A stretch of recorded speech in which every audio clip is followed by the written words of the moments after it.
We'll wait another minute, see if anybody else joins.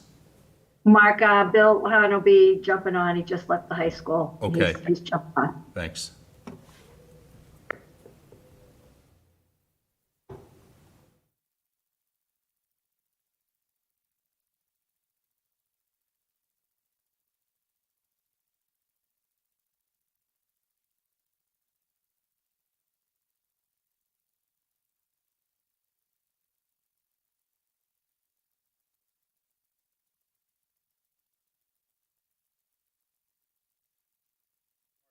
Bill.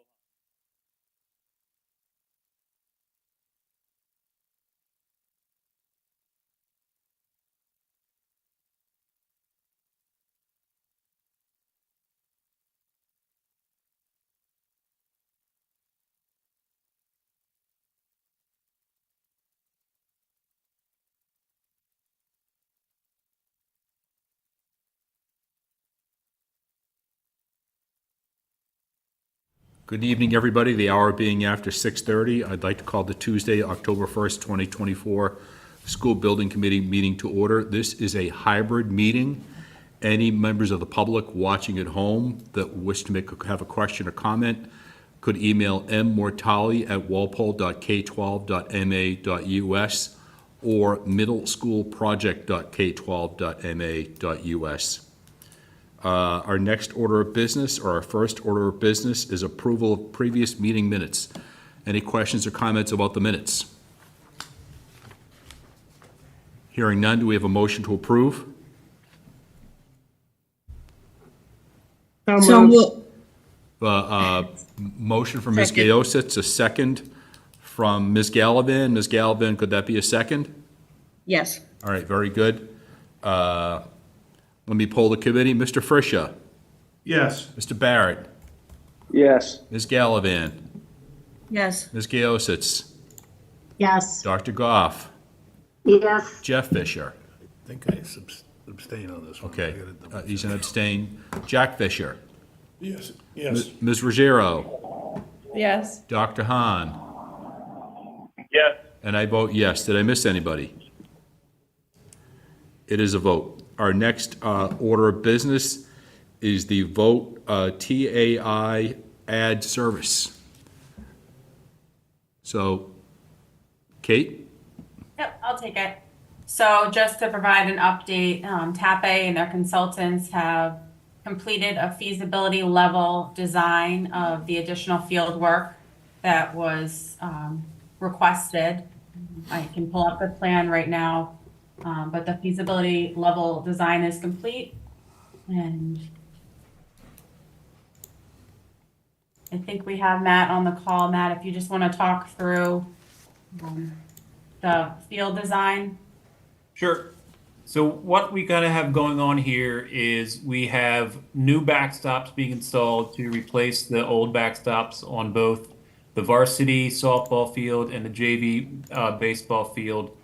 There's going to be new dugouts on both fields with a small shed that's built into the end of the dugout. We have a pad for bleachers on each of the fields, both the JV and the varsity softball field. There's a new press box kind of behind the backstop of the the varsity softball field, which is also going to be shared. It'll have another window to look out onto the JV baseball field as well. We have a new batting cage kind of down to the south. Yep, right down there below the varsity softball field. Each of the fields, it has a bullpen area, which will have kind of a mound and a plate for the bullpen off kind of close to the walking path coming off East Street. There's a new multi-sport scoreboard. What else are we missing? There's going to be new netting going up as well to protect the balls from going into the street and into the neighboring properties to the south.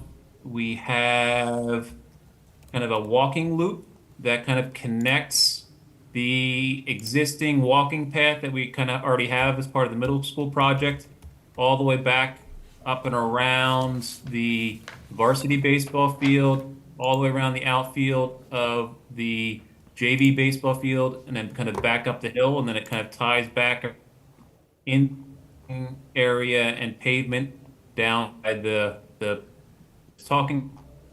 There is also a new can you zoom in, Kate, up to the north behind the varsity baseball field? There we go. There's a new press box there as well. Everything else up there is pretty much existing to remain except for that new walking path. And then out kind of in center field of the varsity baseball field, there's a small area where we can have picnic benches or anything else kind of in a stone dust area, kind of off that walking path so that people can sit in off of that walking loop. I think that kind of covers most of the scope. There's also kind of off of East Street, kind of between the two fields, there is a area with, I believe, crushed stone or stone dust. And that's kind of a parking area where portable bathrooms could go to serve the playing fields.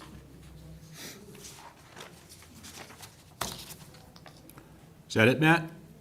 I think that covers just about everything. There's also in the part, as kind of part of the backstop and dugout areas, there's also kind of built-in on-deck circles so that people can warm up swinging and not worry about hitting any of the crowd behind it or any of their teammates kind of off of the dugout. But I think that kind of covers all of the new kind of scope that we're looking at here, shown in kind of priced in the documents. Thanks, Matt. Any questions or comments? What's the cost associated with this? So that's the next slide. So if there's no design questions, we'll go to the numbers. So this is, again, a feasibility level design. So these are early prices, and they have the potential of coming down. It also depends on when, like schedule-wise, when this work would take place. But this is rough order of magnitude, first glance pricing from Fontaine.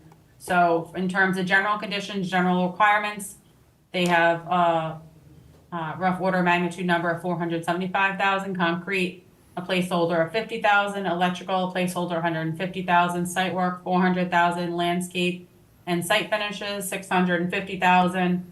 So direct cost is 1.675. Insurance, bonds, fees is another 95,000. So right now, as early pricing, again, this is rough order of magnitude pricing at a feasibility level design, is 1.8 million. Are we being asked to vote on the 1.8 million or just the cost of TAP A to go ahead and finish the design? No, just the cost of TAP A to move to schematic design and complete construction documents. And what's that So price? That would be a not to exceed amount for the TAP A Add Service of 125,000. Any other questions or comments? Yeah, Mark, I've got two. You talked about netting to keep the balls out of East Street. Do we have netting near the varsity field to keep the balls away from the cars parked in the parking lot? We do not. We talked about that when we were doing the design of this. We kind of left it out just because of how high the field the field's actually much lower than the parking lot. And it was going to be very difficult to kind of get something up there that looked good, allowed people to get through and kind of not be a deterrence to coming down the fields and people sitting on that hill and watching the game. So currently we do not have any netting up there. Anything Okay, else? I Nancy? just, Yep, yeah. Nancy? Go right ahead. I guess I would like to still keep that on the radar screen to consider, because a couple of baseball people have already told me that that they're thinking that baseballs are going to land on people's cars, and rather than doing it after the fact, I'd like to at least keep it in the possibility range. Noted. We can keep looking at it as we continue along with the design. Okay, thank you. And then the other one is, I believe a long time ago, we were also talking about some sort of like playground equipment for younger siblings that come to games or to be used by the middle school. Is that a possibility or is that included anywhere? That is not included right now. It's really, there's not much space to put much of anything else Okay. on the site. It's Okay. very tight, as you know already, but there's nothing currently included in the design for that. Okay, all right. But we're not voting on the specifics tonight. We're just voting on continuing to get more information through the design process, correct? Correct. Thank you. Yeah, currently we only had landscape on board, so they kind of came up with the initial concept after we had, initial programming meetings with the district. And once we get this approved, we'll bring all the other consultants on board to start their work as well. Okay, thank you. You're Any welcome. other questions or comments? I have a couple, Mark. Go ahead, Jen. For starters, the fields that were there previously, I just wanted to make sure we're replacing, I know at some point soccer played over there, but I believe that's before the new fields were open. So are these fields replacing what was there and what was being used? We're essentially not touching the playing fields at all. We're only kind of switching out the backstops, kind of shifting them slightly. Because right now the two backstops are connected and kind of shared. So there's no kind of path between them, as Kate's pointing out. So this shifts, I believe the JV baseball field backstop kind of stays almost in the same spot it is. It bumps out a little bit to give enough room to have that shared kind of dugout between the two fields. And I believe that the backstop then on the varsity softball field shifts up slightly, just to allow you to have that path to walk through so that you do have access to both fields and not have to walk around either way. This basically allows all the dugouts to be fully accessible, which they currently don't really meet. Okay, but we're not losing any fields through this design, meaning like we Correct. weren't Correct. using it Yep. for soccer or anything. We're just, adding facilities to make it more accessible and Correct. Yep. and usable. Yeah, Okay. the layouts that we had before previously that kind of we designed around for when we did the middle school design, they have not changed at all. So everything we're adding here, we made sure that we didn't impede upon either the soccer fields or the current kind of layouts for the varsity baseball, JV baseball, or the varsity softball fields. Okay, and my second comment is going to be to echo what Nancy said about playground equipment. I can tell you, it's just been super helpful at the 1A fields, and those playgrounds get used a ton when you have younger siblings who you're trying to corral. So I know there's tight space constraints, but I would still keep that on the list of things to look at to see if there's anywhere to squeeze something in like that, because it's super helpful. That's it for me. Thanks, Jen. Anybody else, questions or comments? Yeah, getting back to Jen's question about the fields. Do we have enough space for two concurrent soccer games? Because that's what I'm not clear on. Yeah, I believe currently the way that was laid out during the middle school is there's one field that's running kind of on the varsity softball field, which I think is a slightly smaller JV field, if I remember Correct. correctly. Yes. And then there's a larger kind of varsity field on the JV baseball field. But I think the way the fields are currently set up, I think they're running one horizontal. I think the layout they have right now, yeah, the way that Kate's showing it. So I think there's one field. I don't know if is there two out there right now. Do you know? I think they have one right now, but in what you had laid out during design for the middle school, I believe there was two, and they were both Correct. Vertically. I know. Horizontal.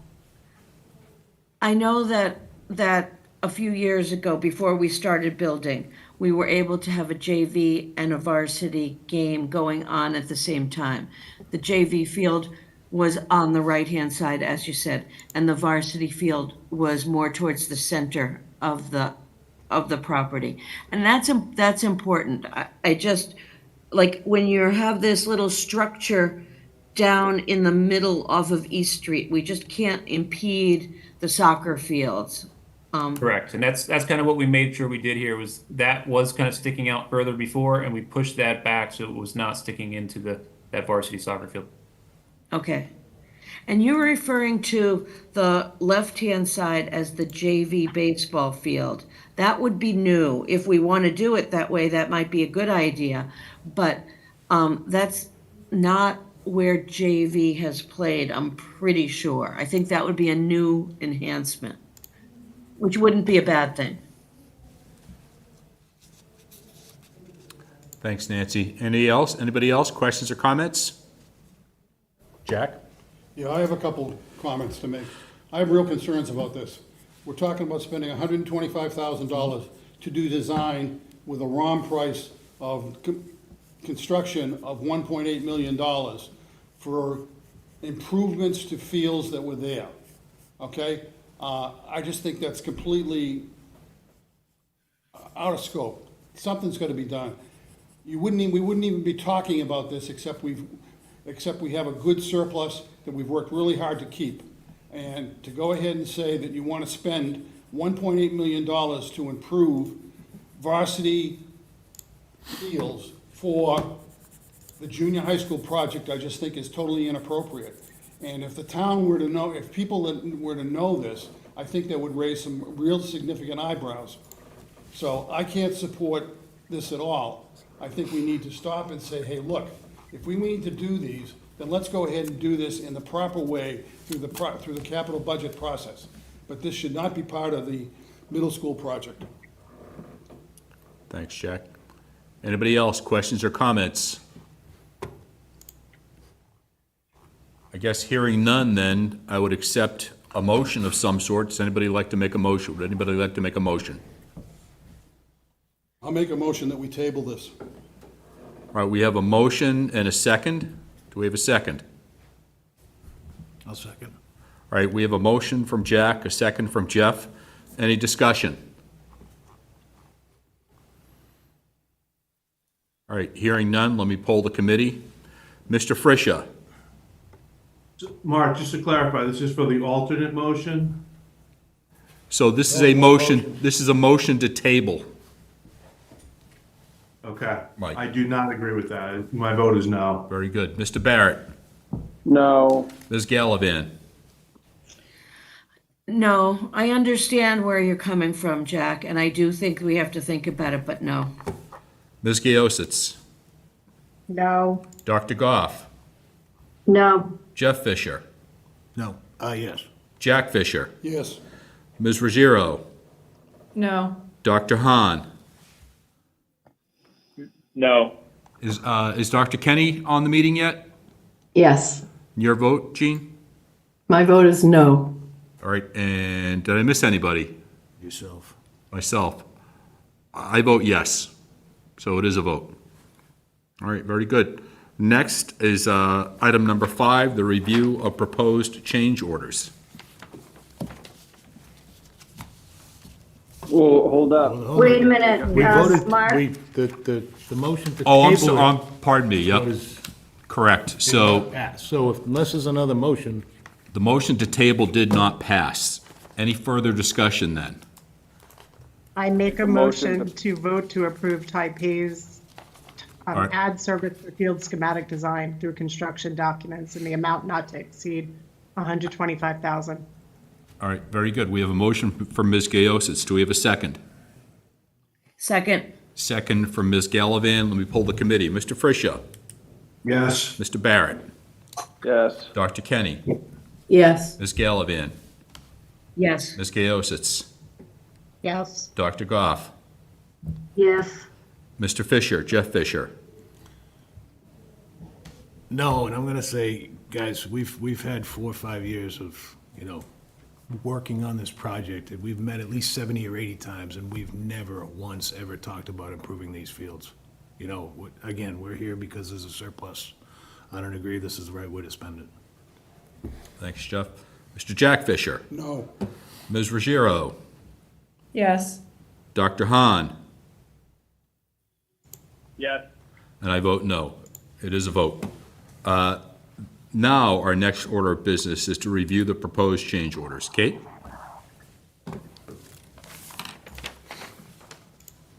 So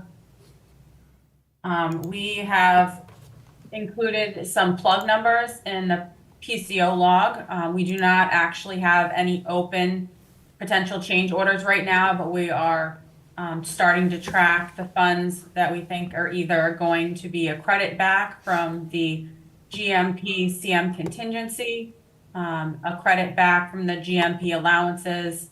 So that the first one here is a plug for a credit coming back from Fontaine to the owner's contingency for $800,000. Again, this is just a plug, but this is what we're tracking currently now that we're getting closer to the project being complete. GMP allowances, we have a plug of a credit of $150,000 coming back. Projected pending PCOs, we do not have any open PCOs, but we are just holding a plug for $200,000 in case we do have PCOs coming in. Again, this is just a projection. And then just thinking about the owner's contingency draws, these were previously approved. We are expecting to have one final furniture order, and we have a plug for $200,000 for that final order. It could be less than that. We just have a plug number in here. We have a hold for field irrigation pump replacement, and that would be around the area that was touched by the soil storage and the JV field. And then there is a hold that we've been asked to include in the PCO log from the town for a paving scope that the town has asked us to start tracking through the project of $1.8 million. And then the field feasibility study, which is the numbers we just reviewed, of 1.8 million. So we're not looking for any votes on this right now, but we just want to show the committee of projections now that we are, the building is open and Fontaine's contract goes out through May of 2025. Thanks, Kate. Any questions or comments about the PCOs?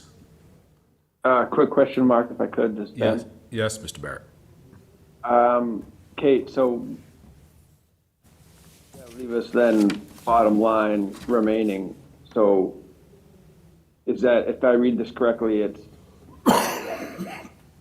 if we were to approve all of those potential PCOs that you just listed, there would still be 926,000 remaining? Is that what it says?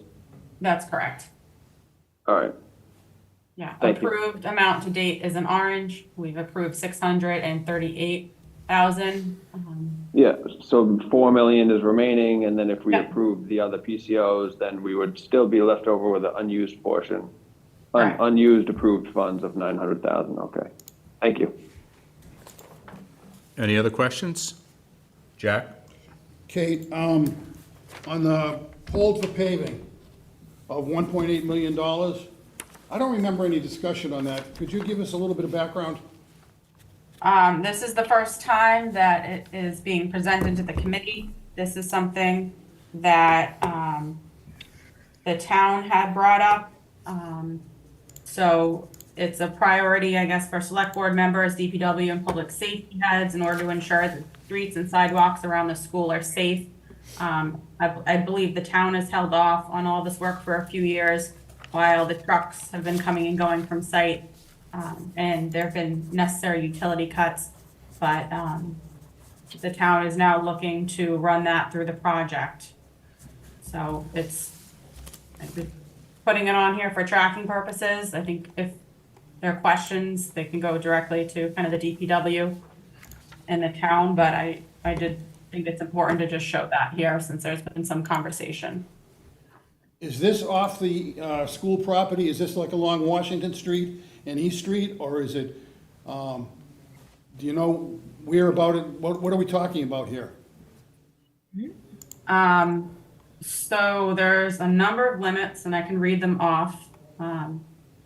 So East Street, the limits would be High Plain to Plimpton Street. Washington Street, limits would be High Plain to Ponderosa Lane. Washington Street, limits being Pilgrim Way to Polly Lane.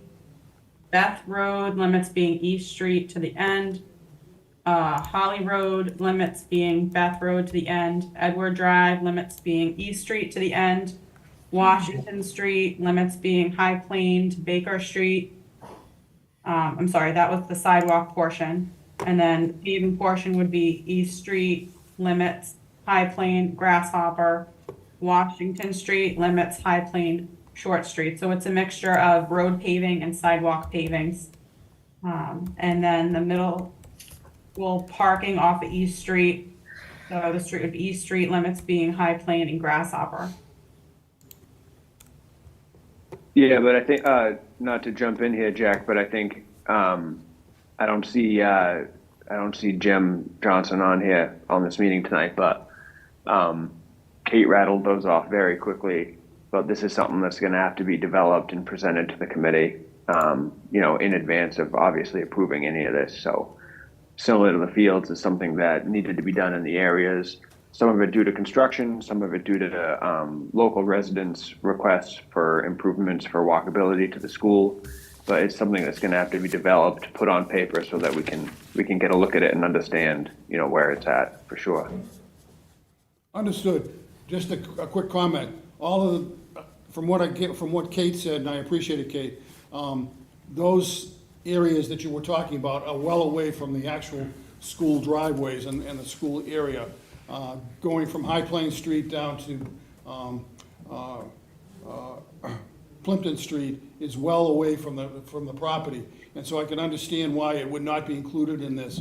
But my question is, did the original budget include all of this? Because we're taking 1.8 million out of contingency right now, and they're saying the town's gonna do it, which the town should do it, but was it originally there in contingency? And if you don't have an answer now, that's fine, just come back the next meeting with it. Yeah, I'm not sure. The paving was not in the initial scope of work, so I'm not sure if there was somewhere else that was coming from. I can't imagine it was, Jack. I mean, we'll find out from Jim, and we can make sure that there's a package put together on this. I can't imagine that those limits that were just described were originally contemplated. It would only be considered now because there's additional money to extend those limits. But that's not the final word on it. I would let Jim speak to that at the next meeting. Okay, if you would. Thanks, Ben. Kate, could I ask, the last meeting, we brought up the furniture for the faculty bathrooms to the tune of $5,000. Is that rolled into this here somewhere, or is that a different item somewhere else? Yep, that's rolled into this. All right. Good. Thank you. Any other questions or comments? Yeah, Mark, along the lines of what Jack and Ben were just talking about, I think if we decide to go down the route of what the town is going to do for paving the surrounding areas, I think we should think about the fact that kids should be able to ride their bikes to school. So bicycle access, I think, is another important thing to think about when we're talking about the sidewalks and the paving. Thank you, Nancy. Nancy, I've been up there. There's a ton of bikes up there. I think they're riding anyway. I'm just saying, if we're going to spend additional money by the town, I just want that to be a consideration. But I agree with you that you can. Thanks, Nancy. Any other questions or comments? Are we in other business, open discussion? I think we're into other business and open discussion. Anybody? Kate, I missed the last meeting, but can you kind of talk through the remaining punch list to finish up and getting the permanent occupancy permit? Yeah, I think, Joel, do you want to address that? Yeah, so the final occupancy permit will actually close out the building permit. So once we're done with the phase 2 area that we're currently working in and scheduled to work in through November, we'll probably be in a position to approach the building department with a request for a final occupancy permit. Okay. Is there like a punch list of stuff left to do, or? Yeah, so TAI and all of their consultants produced punch lists that all 55 or so subcontractors have worked through.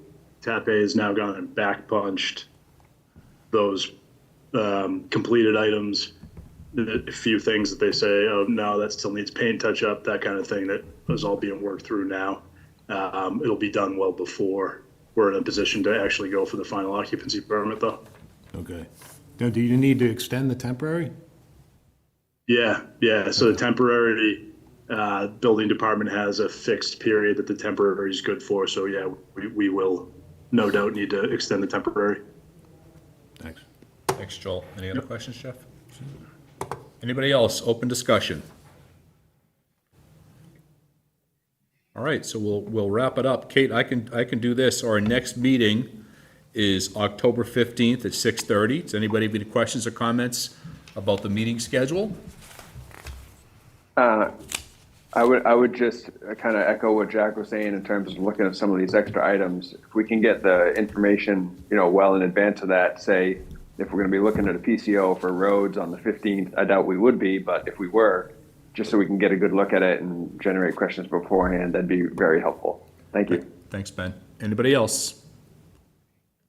Hearing none, I take a motion to adjourn. Motion. All right, I have a motion from Jeff Fisher. Do we have a second? I'll second. Second from Jack Fisher. Let me pull the committee.